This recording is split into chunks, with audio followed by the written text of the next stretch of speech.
Gracias por continuar en Observatorio aquí en TV UNAM. Estamos hablando de la relación bilateral México-Estados Unidos con Natalia Saltalamacchia y Leonardo Curcio. Les recuerdo que esta conversación, como toda la serie de Observatorio, puede ser vista, descargada de la internet en la dirección www.observatorio2012.tvunam.mx. Natalia, Leonardo, ya hacíamos un análisis de por qué el tema migratorio no se puso por delante, la pertinencia de que tampoco fuera el de la seguridad. Esos temas pudieron, por estrategia, conveniencia de ambos gobiernos, ser relegados a un segundo plano, pero entonces, ¿qué es lo que sí podemos identificar como lo sustantivo de este acuerdo, de este encuentro? Bueno, hay dos ramas. Todos sabemos que se creó una especie de nueva institucionalidad que tiene que ver con los foros de diálogo de alto nivel en cuestiones económico-comerciales. Todos los especialistas en relaciones internacionales, pero no todo el mundo sabemos. Por eso recordamos el tema de un foro en el cual participarán distintas secretarías de Estado e incluso empresarios para hablar sobre la competitividad, para hablar sobre la posibilidad de exportar más y mejor desde América del Norte como región hacia el resto del mundo. Esta es una parte de la agenda y podríamos abundar un poquito en ella, pero como académica, la agenda positiva que más me llamó la atención es la educativa.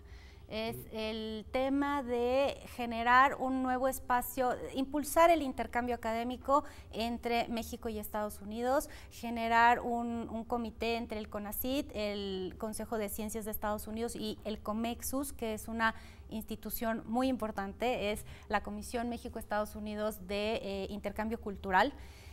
Y bueno, la idea allí es generar espacios no solo donde haya más dinero para que más estudiantes crucen la frontera y conozcamos mutuamente nuestros sistemas educativos, sino también generar investigación conjunta, poder transitar hacia programas de grado y de posgrado que sean reconocidos mutuamente, en fin, expandir esto que además está conectado con la agenda de la productividad, porque esto es mejorar nuestro capital humano y es generar un espacio educativo más en común entre México y Estados Unidos. Que de alguna manera estaba planteado quizá un poco como un saludo a la bandera de los buenos propósitos desde los diálogos del Tratado de Libre Comercio, Leonardo, y ahora, bueno, se abre una ventana para madurar este tipo de relaciones. Yo creo que se reconoce que efectivamente tenemos un potencial de los dos lados de la frontera para estar más cerca. Parece mentira que el 10% de la población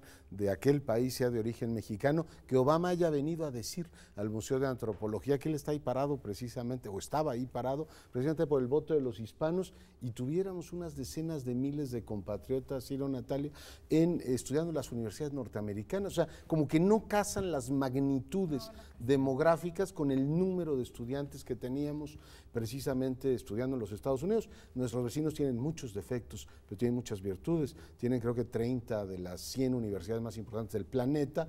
Hay muchísimas redes de investigadores. Esta casa, la nuestra, tiene vínculos con un montón de universidades de los Estados Unidos. Tenemos presencia en aquel país y por tanto resulta inexplicable que tengamos pues, prácticamente el mismo número que los chilenos de estudiantes en esos doctorados. Hay muchos mexicanos pudientes que mandan a sus hijos a estudiar licenciaturas a aquel país, pero diría lo mismo al revés, perdón Natalia. Si queremos conocernos más como país, eso que dijo Obama, hay que superar un montón de visiones estereotipadas.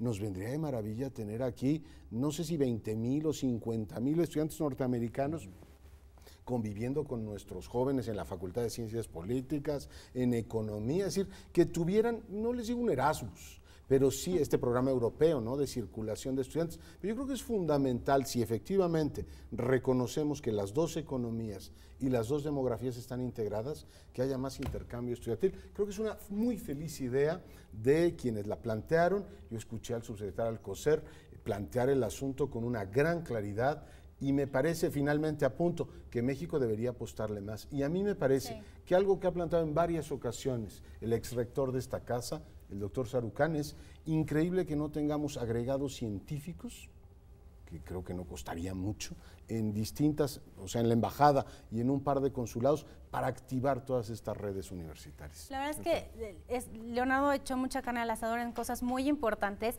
Es el colmo que México, siendo el país de América Latina que está al lado, no tenga el mayor número de estudiantes internacionales en grados y posgrados en Estados Unidos. Yo revisé el dato, en 2012 eran solo 14,000. 14,000. Cuando uno ve cuántos estadounidenses hay en México, no llega ni a 5,000. No me digas. Y además tiene que ver eso, bueno la verdad las es que economías emergentes, perdón, nada más el paréntesis, otras economías emergentes, Brasil, Corea, por no hablar de India, China, tienen decenas y hasta cientos de miles de estudiantes en esas universidades que son de primer nivel.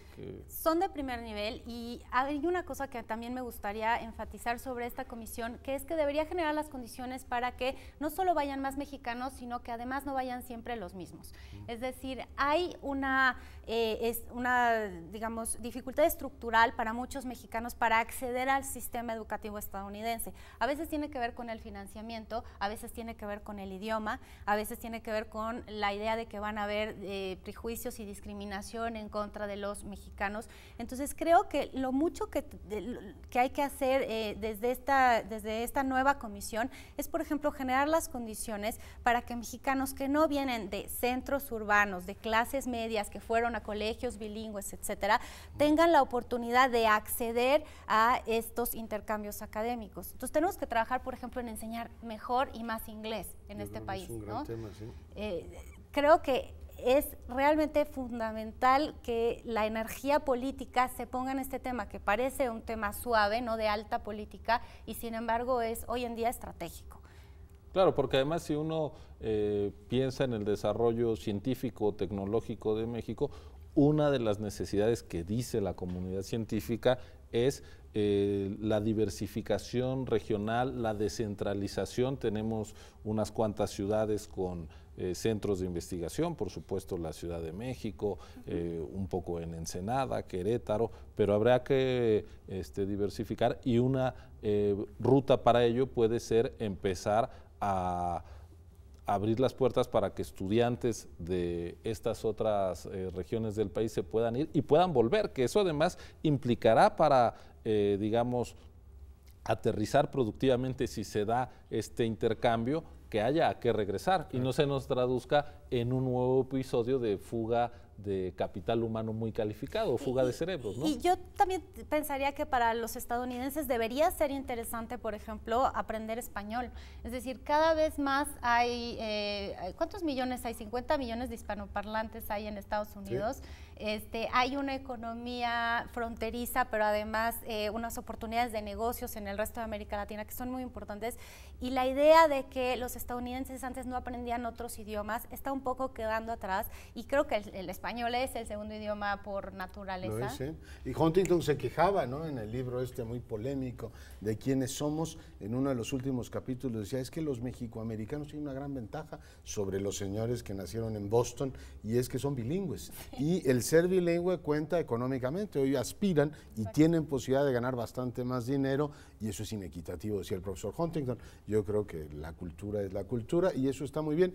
Yo creo que hay un punto que tiene que ver con, o sea, es un punto que tiene que ver con destrabar un par de compuertas. Uno es lo que decía Natalia, hay que activar el número de personas que hablen inglés y que tengan posibilidad de ir a estudiar a los Estados Unidos. El otro día no daba crédito a lo que me decía Hazel Blackmore, que es quien dirige Comexus. Me decía, oye, se quedan becas. ¿Sí? O sea, se quedan becas. O sea, a veces decimos que hay que meterle más dinero al tema.